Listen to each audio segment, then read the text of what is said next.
Welcome students. The subject which we are seeing is the environmental impact assessment and management, and till now what we have seen is that the basic concepts of EIA. What is EIA? That is environmental impact assessment, and we saw what is the need of the study of environmental impact assessment as a civil engineer, because environmental is also a part and parcel of civil engineering.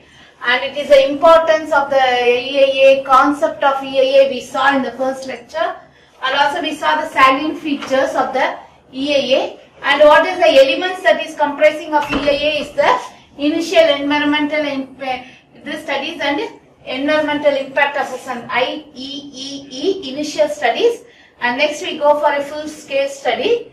In the full scale study we have studied the 4 different topics. One is the scope, what is the scope of the project, whether it is a used project or it is going to be a new project, what is the scope, and we saw what is the identification, that is to identify what are the positive impact or what are the negative impacts and what are the other impacts on the project. And the next we saw about the prediction. Okay, so what will be the thing that if you are going for the implementing of that project, how much it will affect the society, and we have seen about the analysis of the project, the plus, the pros and cons of the project we have seen, right? After seeing all these things, then we will go in for a whether we go for allowing a project or not. Okay, so the next we saw about the objective. What is the objectives we saw is that to examine and select the best from the project option available. Okay, what are they will be giving one option, and also there will be so much of alternate options. So which is one best we can select. Okay, best project options we can select, and to identify and incorporate into the project the best project option. What we can take, that we can have to identify and we have to incorporate in the project, so the project will come out well and it will also satisfy all the EIA, and also to predict the significant environmental impact assessment on the society. Maybe it is towards a human being or towards a natural resources or towards a that is whichever it is, historic monument, dams or bridges, whatever it is there, whether it is going to impact the entire things, that is the thing environmental that we are going to predict, and the same thing that we will determine and predicted impact, and then we will enter into this incorporate into this EIA, right? So the next one, it is there to identify the environmental cost and the benefits of the project of the community, right? So cost, economic cost will be there. So that we studied. The next one, it is the objective we study. Then we studied about the factors affecting EIA. What are the factors? 6 factors are there. The magnitude of the project, the magnitude of the impact of the project on the environment, that we saw. And the next one we saw is the prevalence. That is, the prevalence is nothing but the prevailing. Prevailing means what is the day-to-day activity, whether it is prevailing there, what is that we have seen, and what is the duration of the impact assessment on the society, right, that we saw, and also we saw the risk that is involved. Okay, so when we see about the duration and frequency, we will know what are the risks and what is the importance of this EIA and its effect.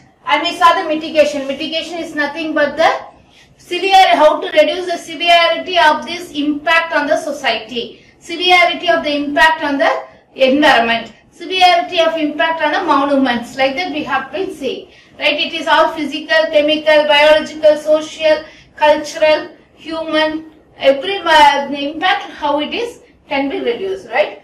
And the next one we saw what is EIA impacts.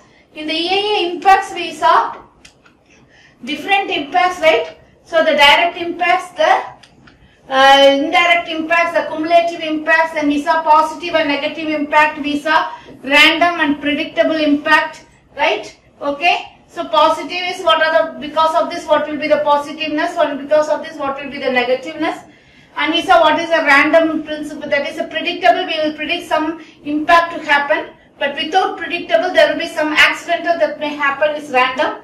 And whether it is only with the local, that is only with a thing that is with the impact within a small area, we will say. But when it go and affect the entire area up to several persons, then we call it as a widespread impact. Then it is a short term and long term. Mostly the long term impact will be a irreversible impact that we call it as after 20 years. If even this project is going to impact the society, we call it as a long term. Short term we call it as up to 3 years. 3 to 20 years we call it as the medium term, and the temporary and permanent impact. Temporary attack will be mostly reversible. It will go such that the permanent impact will leave a impact on the society. It will affect the society a lot.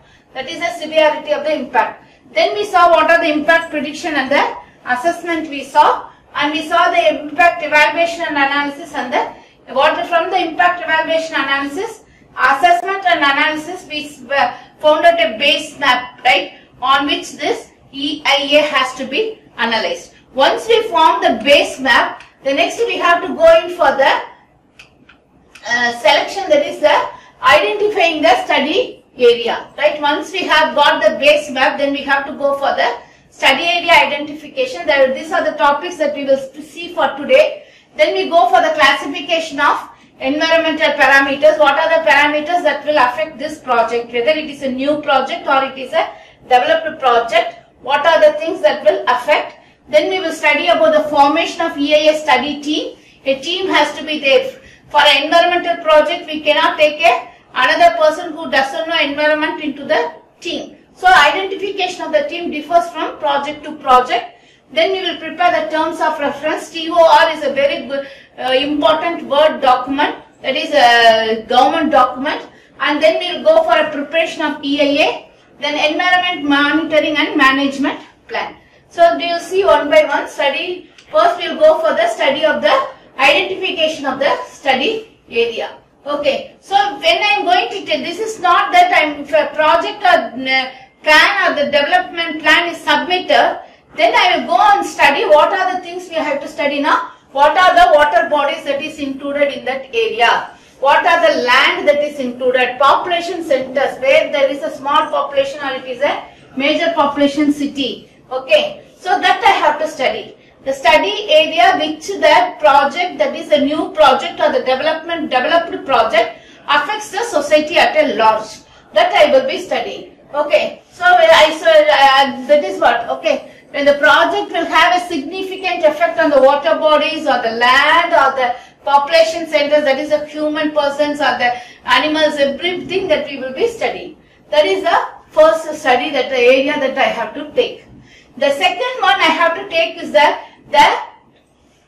this development activities, which is all it will be affected. The main thing it is the groundwater hydrology and the quality.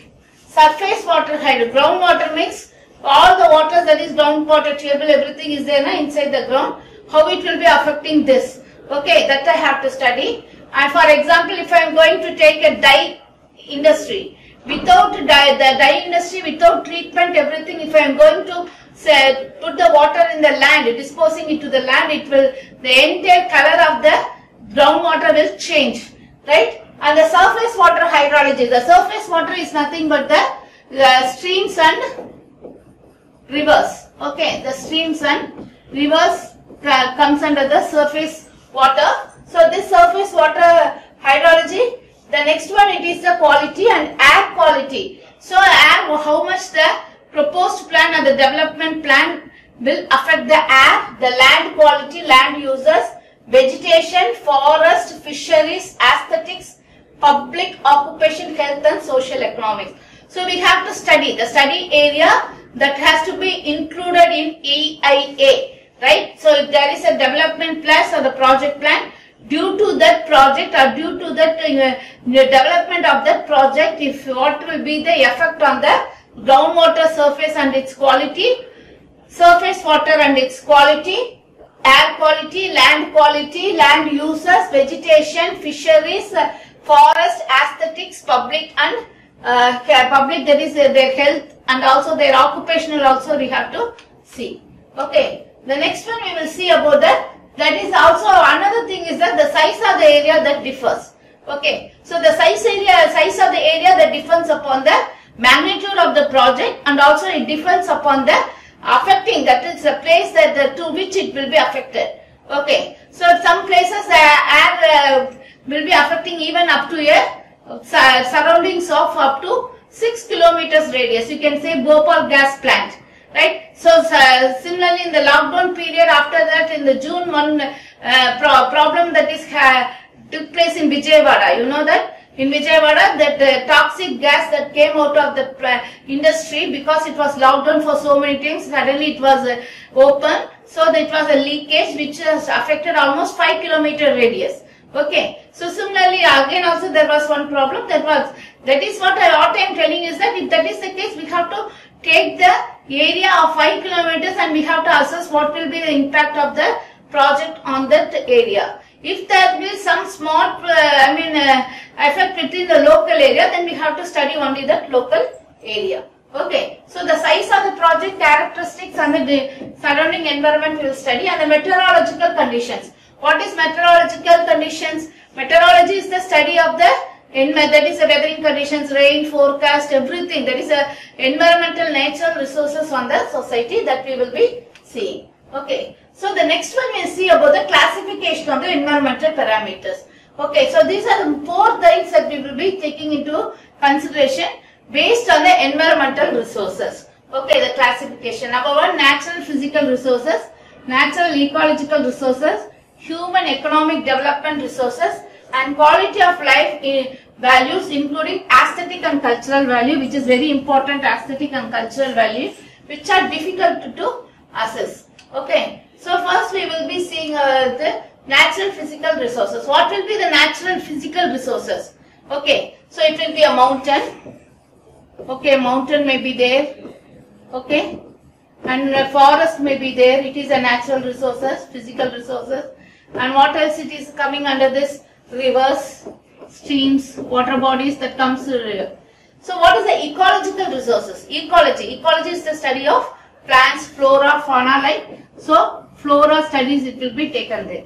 And human economic development resources, it comes under completely with the human persons, right? What will be the effect of this? Okay, so the environmental resources and its effect, and mainly the quality of life value, right? Some cases the quality of life value, because of some industries or something, it will rise, right? In some cases due to the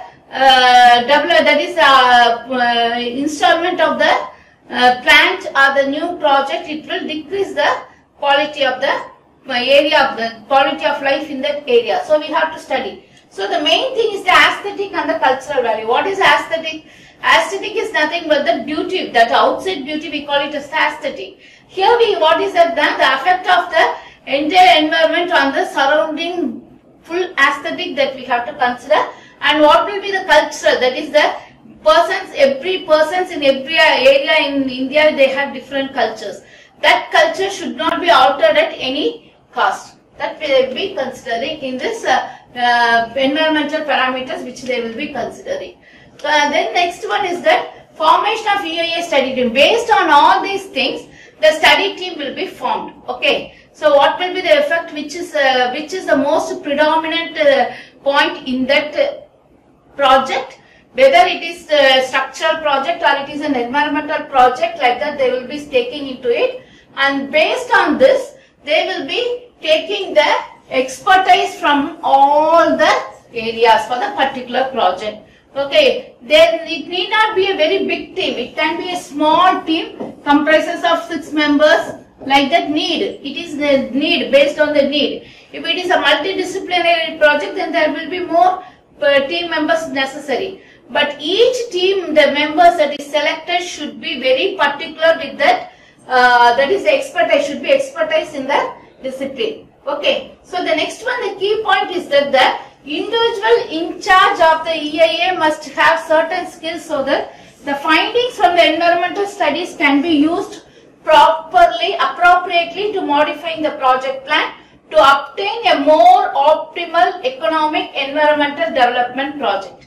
This is very, very important. The one person will be in charge, and under the person there will be a team of members. Okay, under this person team of members will be there. So this person should have very good skill so that he can identify what are the findings. Okay, this from this project, what will be the effect?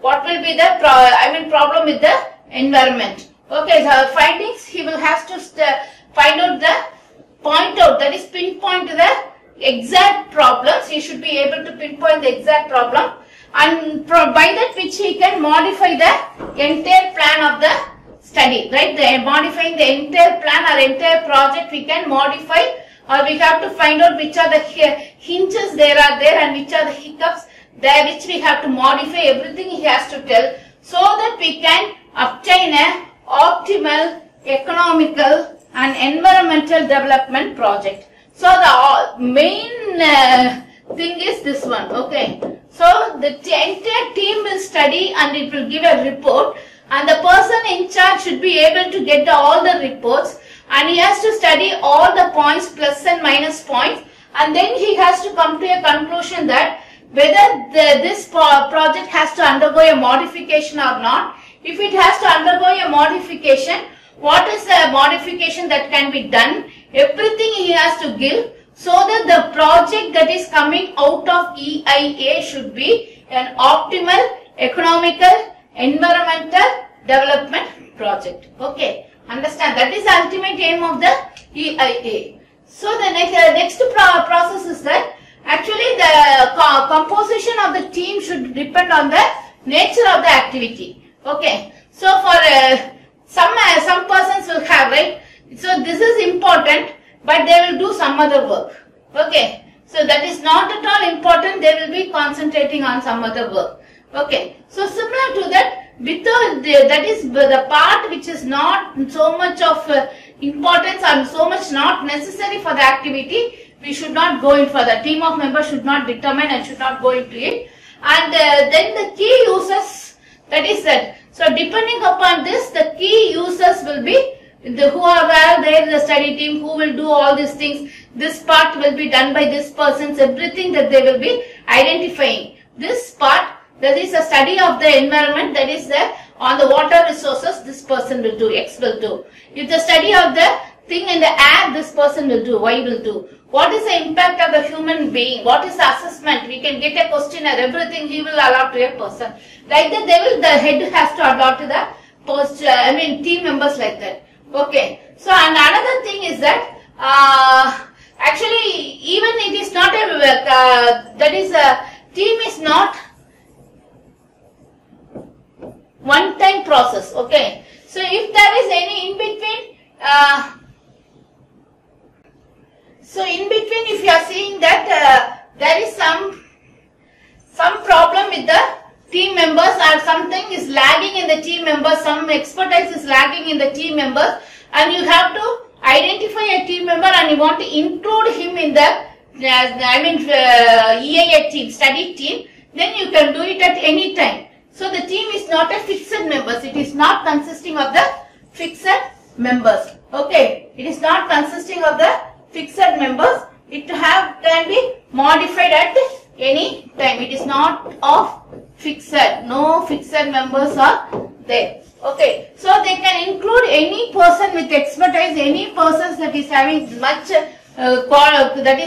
expertise in the particular area can be added. And also the number of persons requires depend on the size and complexity of the activity to be investigated. Okay, so how much things? It may be 6 members, or it may be 20 members, some cases it may be even 50 members. But that doesn't matter. But it is based on the complexity of the project, based on the size of the project, everything they will be split into small things, and they will be doing, so that the EIA effect will be very effective. Okay, this team is very important when we go in for a submission of this EIA report. Okay, so the next one we see about the preparation and terms of reference. Okay, what is the term of reference is to specify the amount and type of work to be accomplished by the project. TOR is a very important government document which is gives you the which specifies the amount and type of work that has to be accomplished by the project. Okay, so it is a government document, that is a TOR is a government document, and it has a relationship between all the project stakeholders. Okay, so what are the project stakeholders? Not only the owners, the workers also, The persons who are affected by that particular, building or particular industry, they are also coming under the stakeholders. The persons who are surrounding, who are giving out the land, whose land is used for the disposal purpose, everyone comes under the stakeholders. So it has to bring a relationship between all the stakeholders. Okay. So actually when we are going for a TOR is that the team will form everything, and when the project has been planned, identified, defined and planned properly, okay, this is going to happen. This is the project that I am going to execute. When they are submitting a project, maybe a building or maybe a resort or maybe an industry or any one thing, then if it is well defined, identified and planned, and a team is formed, everything, then they go for this TOR. TOR is nothing but the terms of reference. What are there in the TOR? Okay, TOR mainly deals with the preliminary evaluation of the situation. Okay, so first thing, what is the thing? Whether this project is okay. What is the next thing that they will do? That is the preliminary evaluation. The next one they will do the skilled experimental analysis within the short period. Maybe within 2 weeks, they will give you a skilled exam. That is, the skilled will be, this analysis will be done by the expertise in that area. Okay. Already the expertise or already the person should have submitted or analyzed a EIA report similar to that that sometimes back, or he is having so much of experience in analyzing that type of project. That person will be included and he will be analyzing and he will give you the skilled environmental study, right? The possible, what is it possible to take up the situation, whether it is having a direct impact or indirect impact or negative or positive impact, that he will tell. The third one, they will be telling this, the TOR should have the beneficial users. Okay, so the immediate beneficial users should be the persons who are there in the surrounding places that they have to be studied. And the next one, it is the preliminary estimate. Okay, so this is a very big thing and also it is very important thing. Without knowing that for an industry, if I am going to tell that is 1,500 crores will have needed to start an industry, I can't tell that economically it will be feasible with 200 crores. It is not at all thing. A preliminary study has to be done. How much amount will be there approximately, so that I can go and start the thing. And also the preliminary delineation of the feasible measures with which needed to minimize the degradation. Okay, delineation. Lineation means going out of route. Okay, so what is the main thing? That is, focus is like that. We can go little bit and come back, but if we can't go like this, right? Having one area and clearing and coming back is okay. But that taking it that, okay, I had a one area, okay, what is there? One more, if I am going to accumulate, then it is a delineation process. Okay, you can never come back. And the next one, it is the preparation after, that is in this, the conclusions. That is based taking all these things into account, we will have the conclusions. The conclusions of this that is terms of reference, right? TOR should be. So what is the conclusions that we are going to take it from these terms of reference is that actually the preliminary evaluation, how to carry out a preliminary evaluation.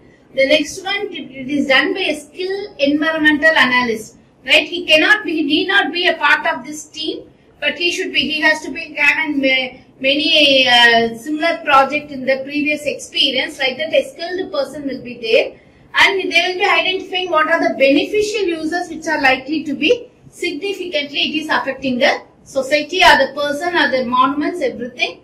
And out of this term of reference, we go for the major one, it is the preliminary estimate. Okay. So the preliminary estimate is very necessary, because without knowing what is the amount, without knowing what will be the project cost, we cannot go in for these things. And also how much the delineation, that is that from the lineation side, how much it is going out of focus, we will be seeing how many things we can see.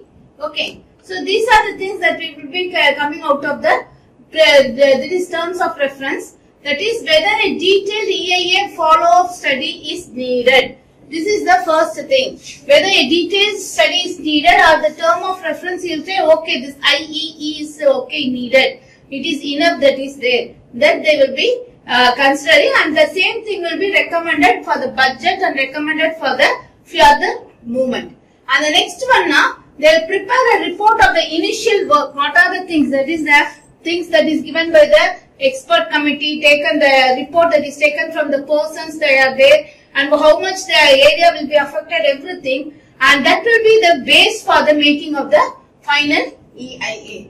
So the next class we will see about the preparation of the EIA report. So in this class what we have seen is that we have seen the study about how to identify the study area and how to classify the environmental parameters and how to formation of the EIA team, and we saw the preparation of the terms of reference, and we saw the conclusion that has to be arrived from the terms of reference. So the preparation of EIA report, the environmental monitoring and management plan, and the DFIES that we will be seeing in the next class.